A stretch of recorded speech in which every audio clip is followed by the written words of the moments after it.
Buen día. Hoy vamos a abordar el tema de la unidad o la diversidad dentro de la cultura. Nos encontramos con dos bloques bien diferenciados. Por una parte, el bloque representado por Spengler. Oswald Spengler, en su obra La decadencia de Occidente, nos muestra una imagen inconexa prácticamente de la cultura, o dividida entre grandes porciones civilizatorias que son corrientes que no tienen relación una con la otra. Solamente guardan cierta similitud en tanto a que todas transitan las mismas edades de la vida o los mismos periodos dentro de un proceso orgánico de desarrollo de las civilizaciones. Pero en definitiva, él siempre se guarda de destacar que es imposible que se piense la humanidad como una unidad cultural. Por el otro, lugar y espacio teórico se representan hombres como Karl Jaspers o Arnold Toynbee, que principalmente son los que de alguna forma lideran una posición contraria a la de Spengler, en tanto que sí reconocen la unidad cultural o la humanidad como una unidad civilizatoria. Nosotros he hecho este cuadro para que nosotros veamos qué importante que es observar. En lo personal, adhiero a esa posición de la unidad de la cultura. No obstante, reconocer el valiosísimo trabajo de Oswald Spengler y entender que las categorías diferenciadoras que establece, que de algún modo significan la posibilidad de unificar los procesos civilizatorios, tiene un valor también complementario, ¿no es cierto? La naturaleza única del hombre es el tema central nuestro de hoy. Y vamos a decir que es posible concebir la unidad de lo humano en la diversidad cultural.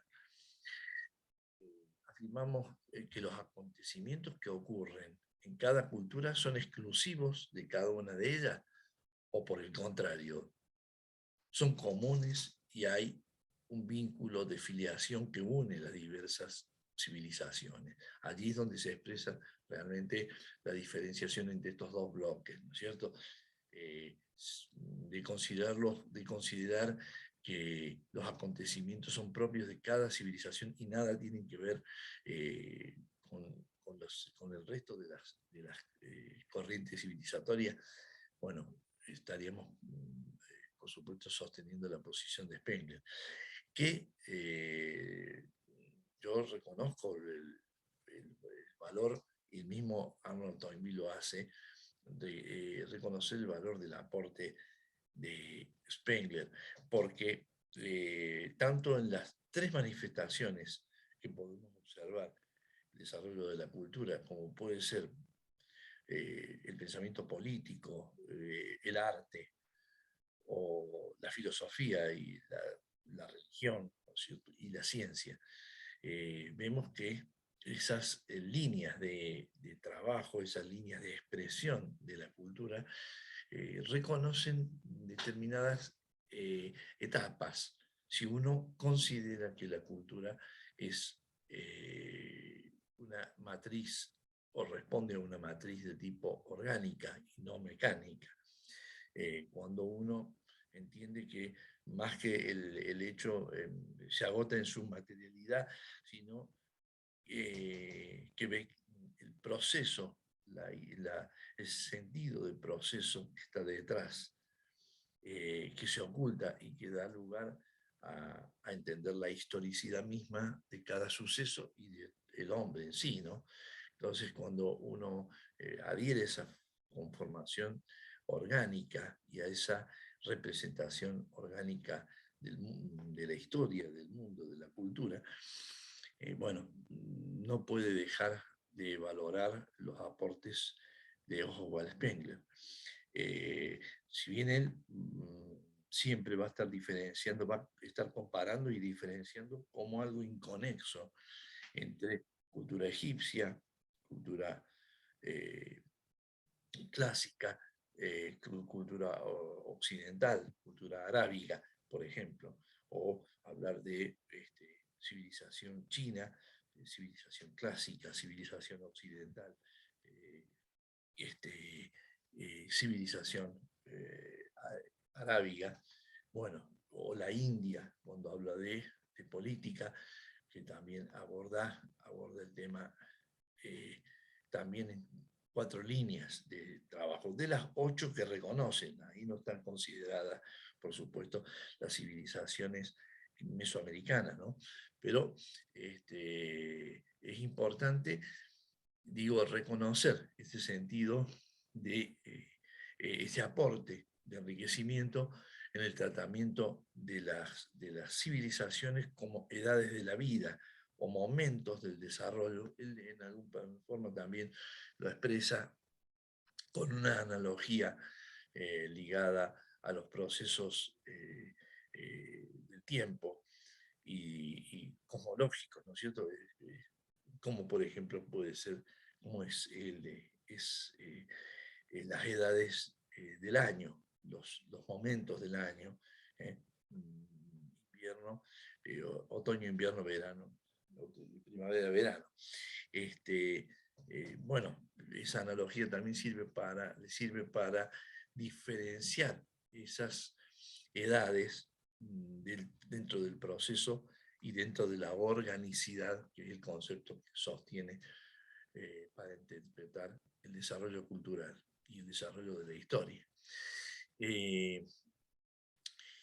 La doctrina del tiempo eje es una respuesta unitaria de la relación intercultural, como ya hemos visto en el origen y meta de la historia, en el número anterior que publiqué. También lo es la teoría que expresa la posible fusión entre los componentes estéticos y teoréticos, es decir, sensibles e intelectuales de la cultura, y que posibilitan el encuentro de Oriente y Occidente.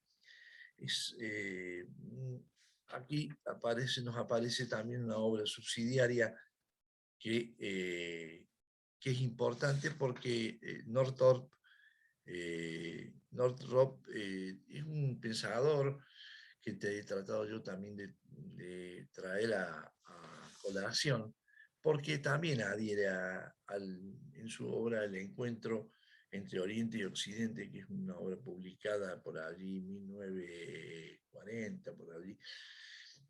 Bueno, este hombre nos revela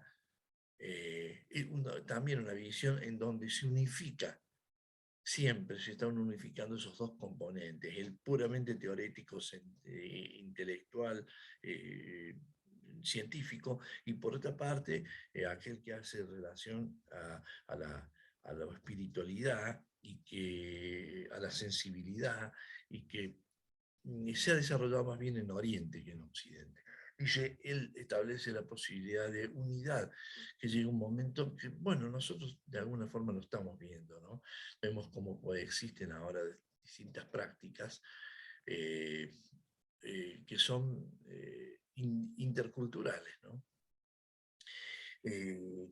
Arnold Toynbee también se pronuncia en favor de la idea de unidad de lo humano, en su obra Un estudio de la historia. Tanto en el nacimiento como en el proceso de desintegración civilizatoria, dirá Toynbee, encuentra una respuesta unificada en las distintas culturas. Una civilización nace cuando los pueblos logran superar con éxito una adversidad determinada. Y asimismo, la desintegración emerge de la formación de un imperio y el advenimiento de una religión universal.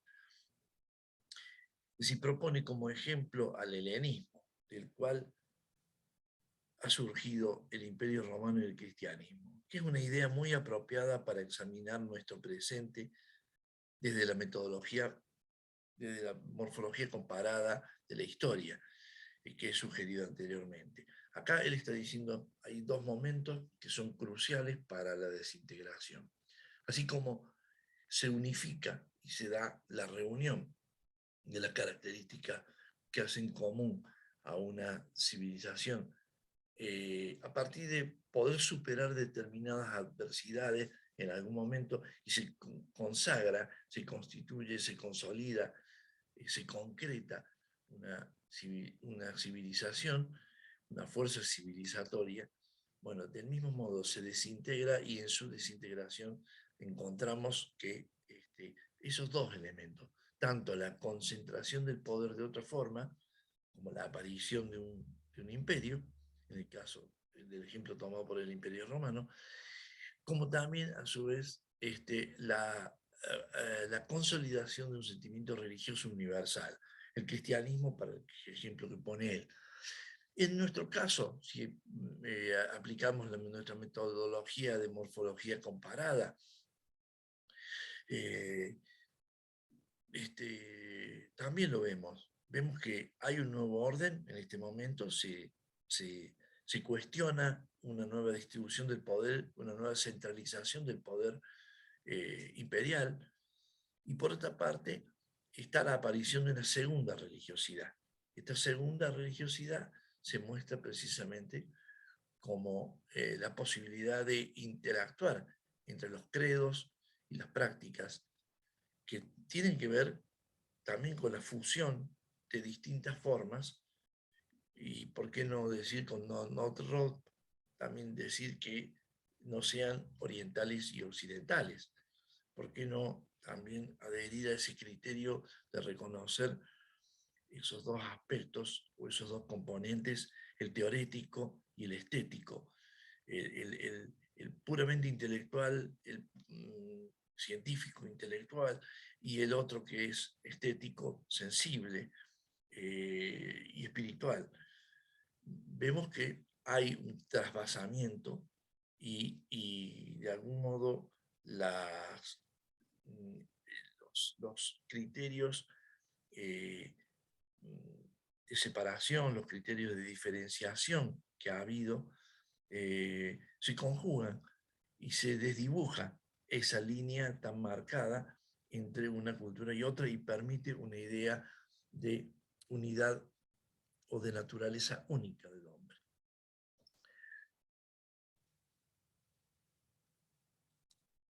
Bueno, les agradezco mucho y nos estamos viendo en la próxima.